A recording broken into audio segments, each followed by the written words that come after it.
ஒரு சுவாரஸ்யமான கேள்வியோட ஆரம்பிக்கலாமா? நீங்க ஒரு டம்ளர் தண்ணி எடுக்கிறீங்க. அதுல ஒரு 10 கிராம் சர்க்கரையை கரைக்கிறீங்க. இப்போ அதே 10 கிராம் சர்க்கரையை எடுத்து ஒரு பெரிய ஜக்ல 1 லிட்டர் தண்ணியில கரைக்கிறீங்க. ரெண்டுமே சர்க்கரை தண்ணி தான். ஆனா ரெண்டுக்கும் சுவையில என்ன வித்தியாசம் இருக்கும்?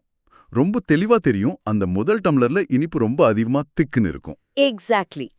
இந்த ரொம்ப சிம்பிளான கேள்விதான் நாம இன்னைக்கு பார்க்க போற ஒரு முக்கியமான கெமிஸ்ட்ரி கான்செப்டோட அடிப்படை. ஆமா.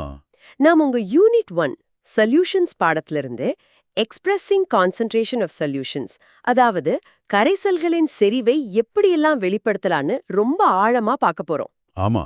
இந்த கான்சென்ட்ரேஷன்ன்ற வார்த்தைய நாம அடிக்கடி கேக்குறோம். ஆனா அது ஏன் கெமிஸ்ட்ரியில இவ்ளோ முக்கியம்? வெறும் இனிப்பு சுவைக்கு மட்டுமா இது? இல்லவே இல்ல. இது கெமிஸ்ட்ரியோட மொழி மாதிரி. ஓ, மொழி மாதிரியா? ஆமா.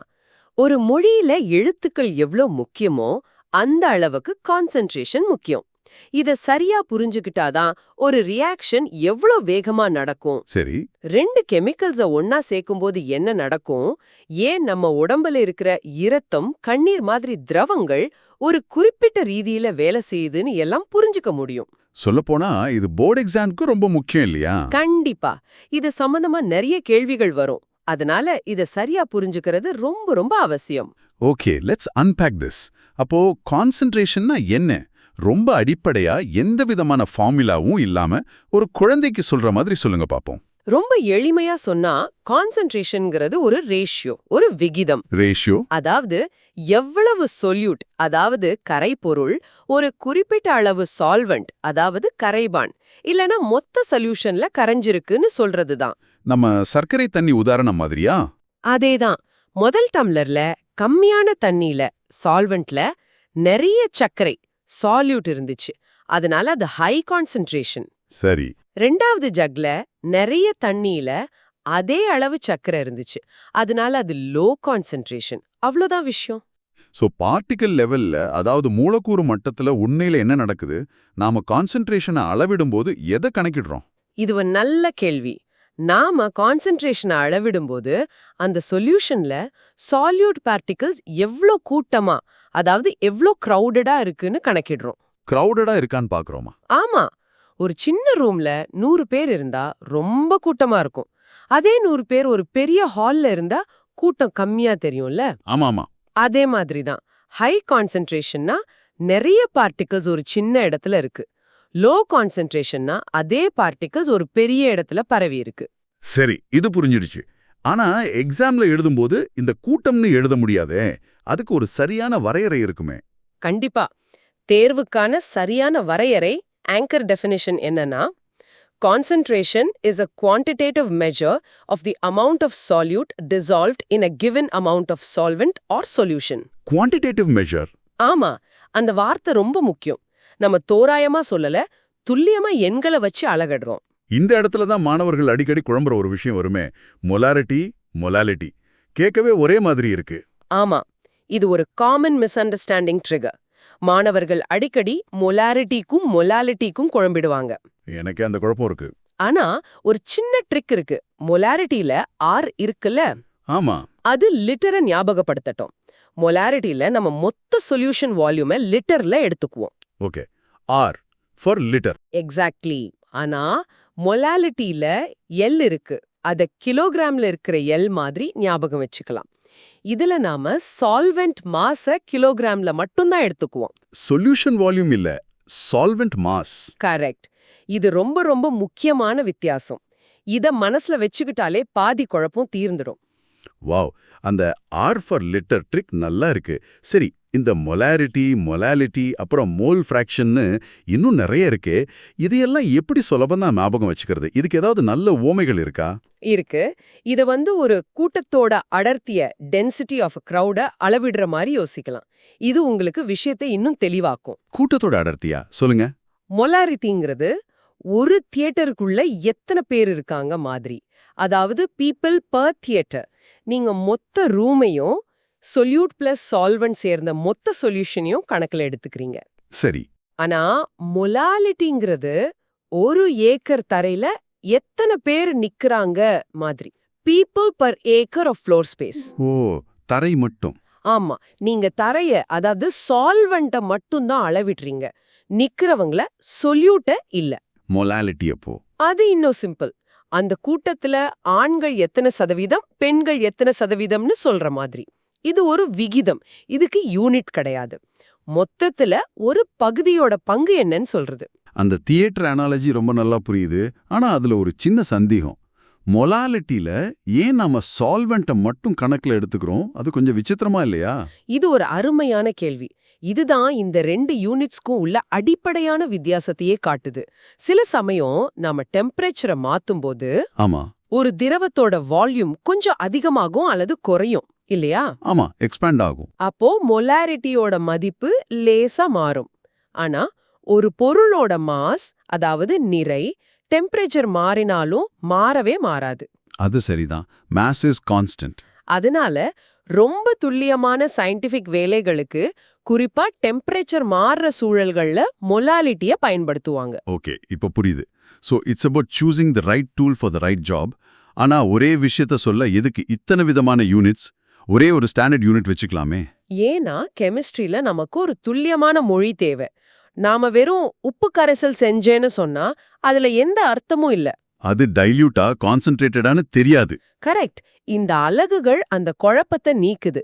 ஒரு லேப்ல ஒரு சயின்டிஸ்ட் எனக்கு 0.1 மோலார் NaOH சொல்யூஷன் தயார் பண்ணுங்கன்னு சொன்னா உலகத்துல இருக்கிற எல்லா கெமிஸ்ட்ரும் ஒரே மாதிரி ஒரே அடர்த்தி உள்ள கரைசலை தான் செய்வாங்க.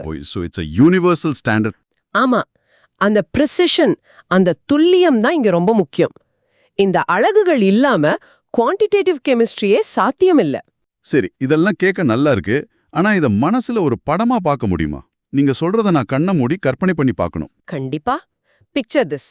உங்க கையில ஒரு சின்ன பீக்கர் இருக்கு. அதுல சரியா 100 கிராம் தண்ணி ஊத்துறீங்க. Okay, 100 gram water. இப்போ அதுல 1 மோல் சோடியம் குளோரைடு, அதாவது நம்ம சாதாரண உப்பு, 58.5 கிராம் எடுத்து போடுறீங்க. நல்லா ஒரு கிளாஸ் ராட் வச்சு கரைக்கிறீங்க. இப்போ உங்ககிட்ட ஒரு உப்பு கரைசல் இருக்கு. சரி இருக்கு. இப்போ இதோட கான்சென்ட்ரேஷனை நம்ம பலவிதமா சொல்லலாம். முதல்ல மொலாரிட்டி. ம் இப்போ இந்த பீக்கர்ல இருக்கிற கரைசலை எடுத்து ஒரு 1 லிட்டர் வால்யூமெட்ரிக் ஃப்ளாஸ்க்ல ஊத்துங்க. அந்த ஃப்ளாஸ்க்ல ஒரு கோடு இருக்கும். ஆமா பார்த்திருக்கேன். இப்போ அந்த கோடு வரைக்கும் மெதுவா இன்னும் கொஞ்சம் தண்ணி சேர்த்து டைல்யூட் பண்றீங்க. இப்போ அந்த ஃப்ளாஸ்க்ல சரியா 1 லிட்டர் கரைசல் இருக்கு. அதுக்குள்ள நாம போட்ட 1 மோல் உப்பு இருக்கு. அப்போ இதோட மொலாலிட்டி என்ன? 1 மோலார். பர்ஃபெக்ட். 1 மோலார், அதாவது 1 m. ஏன்னா 1 mole of solute is in 1 liter of total solution. சரி, மொலாலிட்டி எப்படி? இப்போ அந்த வால்யூமெட்ரிக் ஃப்ளாஸ்க், டைல்யூஷன் எல்லாத்தையும் மறந்துடுங்க. நாம ஆரம்பத்துல என்ன செஞ்சோம்? 100 கிராம் தண்ணியில 1 மோல் உப்பை கரைச்சோம். ஆமா, இங்க தண்ணி தான் சால்வெண்ட். 100 கிராம்ங்கிறது 0.1 கிலோகிராம். மொலாலிட்டியோட ஃபார்முலா என்ன? Moles of solute divided by mass of solvent in kg. அப்போ 1 mole divided by 0.1 kg. Exactly. 1 வகுத்தல் 0.1 10. சோ அதோட மொலாலிட்டி வந்து 10 மோலல், 10 m.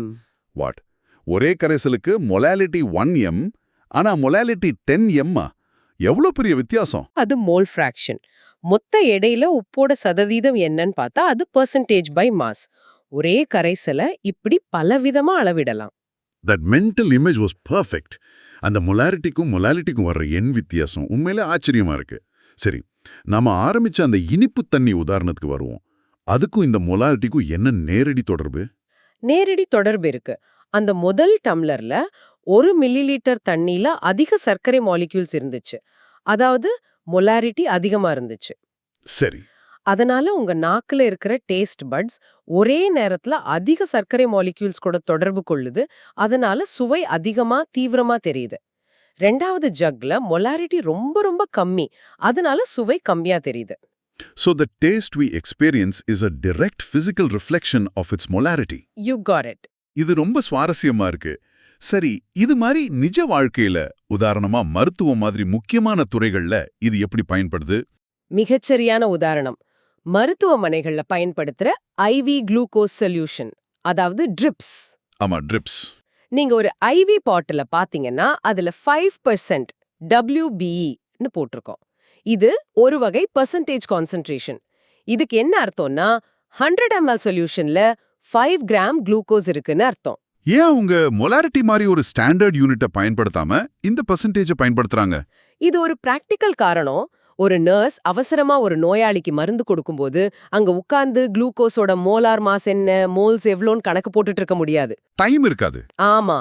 ஆனா இந்த பெர்சன்டேஜ் யூனிட் ரொம்ப சுலபம். 500 ml பாட்டில்னா அதுல 5 மடங்கு, அதாவது 25 கிராம் குளுக்கோஸ் இருக்குன்னு ஒரு நொடியில சுலபமா கணக்கு போட்டுடலாம். ஓ, சிம்பிள் மேத். அதனாலதான் மருத்துவத்துல தப்புகள் குறையுது, உயிர்கள் காப்பாற்றப்படுது. இப்போ எனக்கு ஒரு கவுண்டர் இன்ட்யூட்டிவ் கேள்வி வருது. மொலாரிட்டியும் மொலாலிட்டியும் எப்பவுமே அந்த 1m வர்சஸ் 10m மாதிரி ரொம்ப வித்தியாசமான மதிப்புகளை கொடுக்குமா, இல்ல சில சமயம் கிட்டத்தட்ட ஒன்னா இருக்குமா? இது ஒரு ஆழமான கேள்வி.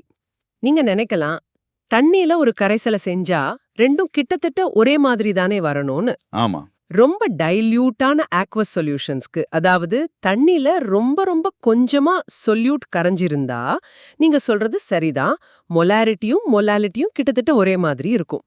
ஏன் அப்படி? ஏன்னா அந்த சொல்யூஷனோட டென்சிட்டி கிட்டத்தட்ட தண்ணியோட டென்சிட்டி மாதிரி 1 கிராம் ml-ஆ இருக்கும். அதனால 1 லிட்டர் கரைசலோட எடை கிட்டத்தட்ட 1 கிலோகிராம் இருக்கும். So the numbers are very close. But actually நாம முதல்ல பார்த்த மாதிரி ரொம்ப கான்சென்ட்ரேட்டட் சொல்யூஷன்ஸ்ல இந்த மதிப்புகள் கணிசமா மாறும். ஏன்னா நீங்க சொல்யூட்டை சேர்க்கும்போது அதுவும் இடத்தை எடுத்துக்கும். ஆமா, a solute has its own volume. அதனால மொத்த சொல்யூஷனோட வால்யூம் மாறும். ஆனா நீங்க ஆரம்பத்துல எடுத்துக்கிட்ட சால்வெண்டோட மாஸ் மாறாது. இந்த சின்ன வித்தியாசம்தான் கணக்குல பெரிய மாற்றத்துக்கு காரணம். So what does this all mean for a student? இவ்வளவு விஷயங்கள் பார்த்தோம். எக்ஸாமுக்கு தயாராகிற ஒருத்தர் இதிலிருந்து எதையெல்லாம் கண்டிப்பா மறக்கவே கூடாம ஞாபகம் வச்சுக்கணும்? ஒரு சில எக்ஸாம் சேஃப் கிளாரிட்டி லைன் சொல்லுங்க. கண்டிப்பா இந்த கிளாரிட்டி லைன்ஸ் ரொம்ப முக்கியம். இத மனசுல நல்லா பதிய வச்சுக்கோங்க. முதலாவது மொலாரிட்டி, M. மொலாரிட்டி இது moles of solute per liter of total solution. மொத்த கரைசலோட கன அளவு. ஸ்டோய்கியோமெட்ரி கணக்குகளுக்கு இதுதான் முக்கியம். சரி. ரெண்டாவது point depression, boiling point elevation மாதிரி காலிகேட்டிவ் ப்ராப்பர்ட்டிஸ் கணக்குகளுக்கு இதுதான் சரி. ஓகே. டெம்பரேச்சர் டிபெண்டன்ட் ப்ராப்பர்ட்டிஸ்க்கு மொலாலிட்டி. கரெக்ட். மூணாவது மோல் ஃப்ராக்ஷன், கை. இதுக்கு யூனிட் கிடையாது, இது ஒரு ரேஷியோ. ரவுல்ஸ் லா மாதிரி வேப்பர் பிரஷர் சம்பந்தப்பட்ட கணக்குகளுக்கு இது ரொம்ப பயன்படும். சரி. நாலாவது பெர்சன்டேஜ் கான்சென்ட்ரேஷன். இதுல percentage WW, percentage WV, percentage VVன்னு 3 வகை இருக்கு. கேள்வியில எதை கேக்குறாங்கன்னு தெளிவா பார்த்து அதுக்கேத்த மாதிரி ஃபார்முலா பயன்படுத்தணும். அந்த IV ட்ரிப் உதாரணத்தை ஞாபகம் வச்சுக்கோங்க. ஆமா, அது ரொம்ப பிராக்டிக்கல். கடைசியா ஒரு முக்கியமான formula, dilution formula. M1V1 is equal to M2V2. இது ரொம்ப காமனான ஃபார்முலா.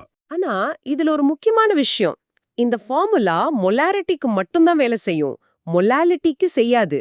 ஏன்னா இது வால்யூம் அடிப்படையா கொண்டது. இத மாத்தி பயன்படுத்தினா பதில் தப்பாயிடும். எக்ஸலண்ட். இப்ப ரொம்ப தெளிவா இருக்கு. இவ்வளவு விஷயங்கள் கத்துக்கிட்டோம். போறதுக்கு முன்னாடி ஒரு சின்னதா 3-4 வரிகள்ல எல்லாத்தையும் தொகுத்து சொல்ல முடியுமா? ஒரு குயிக் ரிவிஷன் மாதிரி. நிச்சயமா. ஞாபகம் வச்சுக்க வேண்டிய முக்கியமான விஷயங்கள் இதோ. முதல்ல கான்சென்ட்ரேஷன்ங்கிறது ஒரு ரேஷியோ, சல்யூட் வர்சஸ் சால்வெண்ட் அல்லது சொல்யூஷன். அது எவ்வளோ கிரவுடடா இருக்குன்னு சொல்றது. சரி. ரெண்டாவதா அந்த கிரவுட் டென்சிட்டி உவமையை யோசிங்க. மொலாரிட்டினா மொத்த தியேட்டர், மொலாலிட்டினா வெறும் தர. Theatre analogy, got it. மூணாவதா நிஜ வாழ்க்கை உதாரணத்துக்கு மருத்துவமனையில பயன்படுத்துற IV குளுக்கோஸ் சொல்யூஷனை நினைவுல வச்சுக்கோங்க. ஆமா, பெர்சன்டேஜ் கான்சென்ட்ரேஷன். கடைசியா தேர்வுக்கு மிக மிக முக்கியமானது, மொலாரிட்டினா per liter of solution, மொலாலிட்டினா per kilogram of solvent. இந்த வித்தியாசத்தை மறக்கவே கூடாது. இத சரியா புரிஞ்சுக்கிட்டாலே கான்சென்ட்ரேஷன் கணக்குகள்ல பாதி தூரம் ஜெயிச்சிட்டீங்கன்னு அர்த்தம். ரொம்ப தெளிவா இருந்துச்சு.